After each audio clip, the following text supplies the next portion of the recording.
খেলাটা তাহলে ভালোই খেললে বলো। ভালো না খেললে জিতবো কি করে? তবে দু নৌকায় পা দিয়ে চলাটা তোমার মনে হয় একটু রিস্ক হয়ে যাচ্ছে। রিস্ক নেওয়াটা পুরুষের ধর্ম, তুমি আমার কথা বিশ্বাস করো। আমি মন থেকে ভালোবাসি তোমাকে, আর টাকার জন্য ভালোবাসি নিশাকে।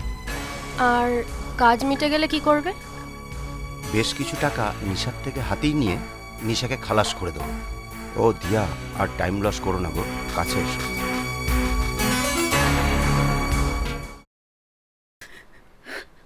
আবার তুমি কাঁদছো? সেদিন কত করে বোঝালাম, আজকে সকালে তো তোমাকে বোঝালাম।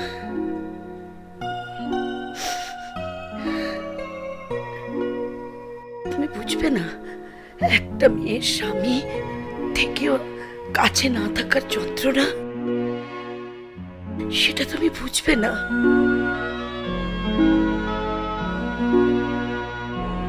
তুমি কোনো চিন্তা করো না, আমি তো আছি নাকি।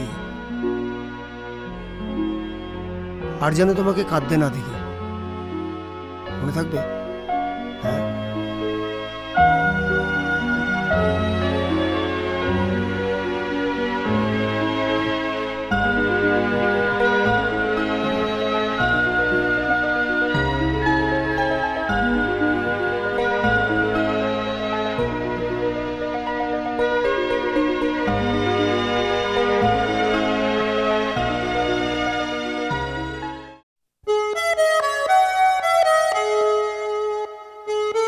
নিশা, আসুন।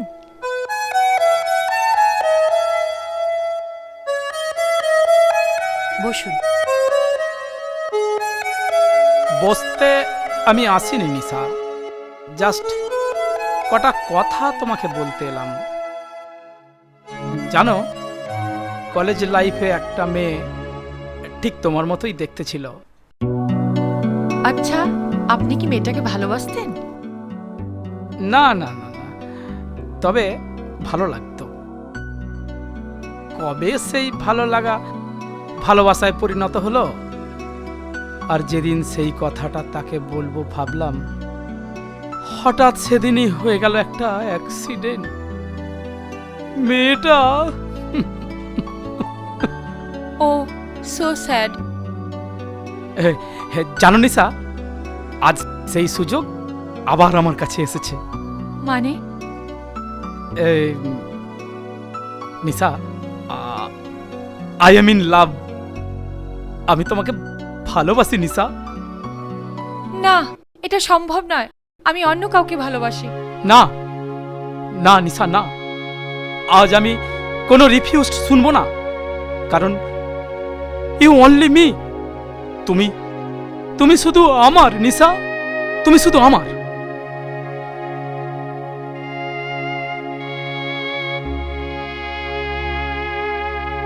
He is gone bad. It's not possible.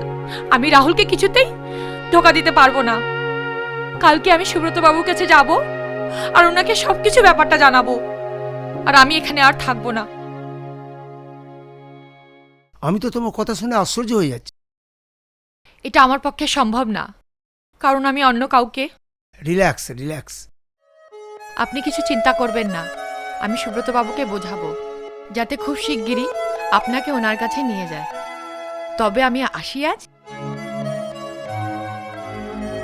না না, এটা তুই ঠিক করছিস না। আমি যা করছি ঠিক করছি দাদা, কারণ আমি জানি কাউকে ভালো লাগা বা ভালোবাসা অপরাধ নয়।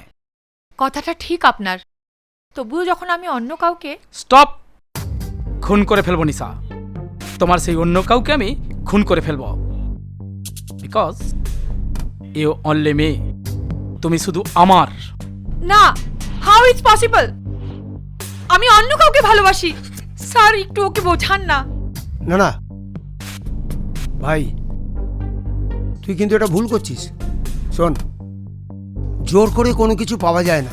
হ্যাঁ স্যার, দাদা, আপনি এটা কি করলেন?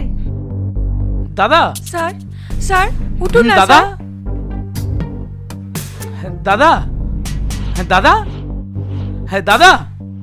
স্যার, স্যার কি হয়েছে স্যার? স্যার উঠুন দাদা? না স্যার, স্যার উঠুন না প্লিজ। দাদা, স্যার উঠুন। আই এম সরি দাদা, আই এম সরি। বিশ্বাস করো দাদা, এটা দুর্ভাগ্যবশত হয়ে গেছে। এটা কেমন করে করতে পারি ভাই? ইট ইজ অ্যাক্সিডেন্ট দাদা।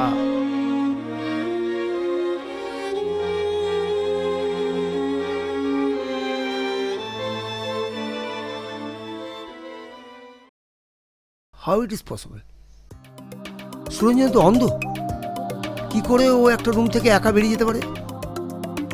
এর একটা ব্যবস্থা আমাকে করতে হবে, আমাকে খোঁজ করতে হবে আসল রহস্যটা কি। আর তার জন্য আমাকে স্থায়ীভাবে এই প্যারালাইসিস রোগীর মতো সেরে থাকতে হবে, করতে হবে। দাদা, এই বলছিলাম দাদা, আমাদের সিংহানিয়া গ্রুপের টেন্ডারটা আগামীকাল পাস হয়ে যাবে। তবে তার আগে একটা খেলা হবে দাদা, আর সেই খেলাটা হবে আগামীকাল ঠিক সকাল 10টায় ওই সমুদ্র তীরে।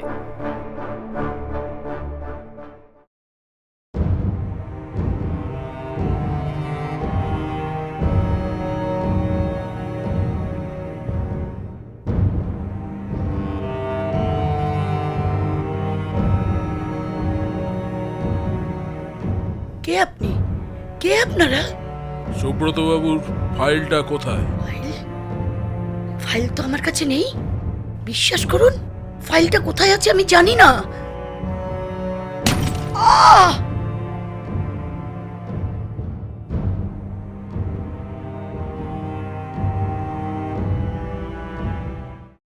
খেলা তুই কি খেলবি? আসল খেলাটা খেলবো তো আমি।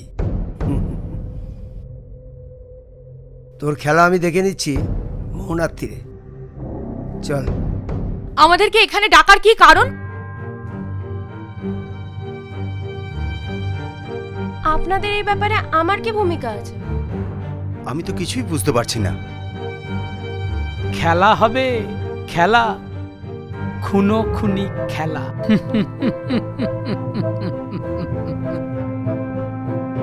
আপনি এসবের মধ্যে আপনি আছেন? ইয়েস, আমি একজন সুস্থ সবল মানুষ। এতদিন ধরে অভিনয় করে যাচ্ছিলাম শুধু ওই দাদার প্রপার্টি ভোগ করার জন্য। তারপর মাঝ রাস্তায় তোমার সঙ্গে দেখা হলো। তোমাকে পাবার আশা আমার মনের মধ্যে সঞ্চার হলো। কিন্তু হ্যাঁ, তোমার আমার ভালোবাসার মধ্যে ওই শুয়োরের বাচ্চা বাধা হয়ে দাঁড়িয়েছে। তাই ওকে আমি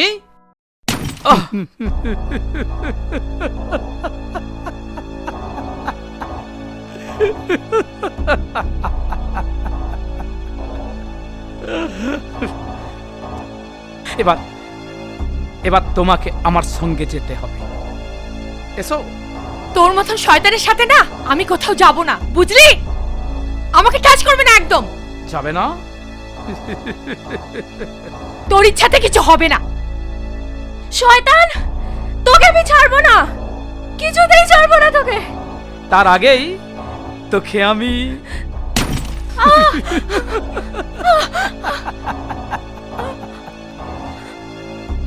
চল, এবার চল আমার সঙ্গে। আমি তোর সাথে কোথাও যাব না। ছাড়, ছাড় ওকে। তবে রে,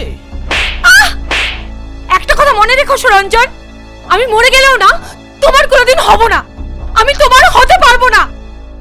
একটা কথা জেনে রাখ, তুই আমার নয়, তুই কারণ।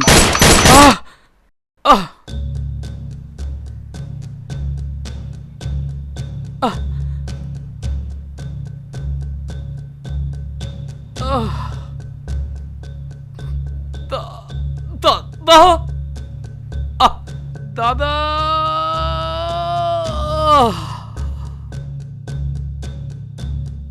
স্যার আপনি? তোর মতো সুস্থ সবল আমি একটা মানুষ, তোর মতো মানুষ আমার এই তিল তিল করে সমস্ত সম্পত্তিটা পরিশ্রম করে তৈরি করেছি, তুই তুই সব শেষ করে দিয়েছিস। আর তুই যে নাটকটা করেছিস সে নাটকটা আমিও করেছি, তোকে ধরার জন্যে, তোর আসল রূপটা জানার জন্যে। তোকে না মারলে তুই সমস্ত সম্পত্তি শেষ করে দিতিস, বুঝলি? আমাকে ক্ষমা করে দাও। কোনো ক্ষমা নেই। তোকে আমি মৃত্যুদণ্ড দিলাম। আহ আহ আহ আমি থানায় যাচ্ছি নিশা, থানায় যাচ্ছি। তুমি শুধু আমার ওই অনাথ আশ্রম আর ব্লাইন্ড স্কুলের ফাইলগুলো আর ওই কাগজগুলোর লেখাগুলো তুমি শুধু সরকারের কাছে জমা করবে, এটাই আমার শেষ সিদ্ধান্ত। তার আগে তোমাকে একবার আমার সাথে অফিসে যেতে হবে, ফাইলটা ওখানেই আছে। ঠিক আছে স্যার, তুমি নিয়ে গিয়ে শুধু সরকারের কাছে জমা নেবে, ঠিক আছে।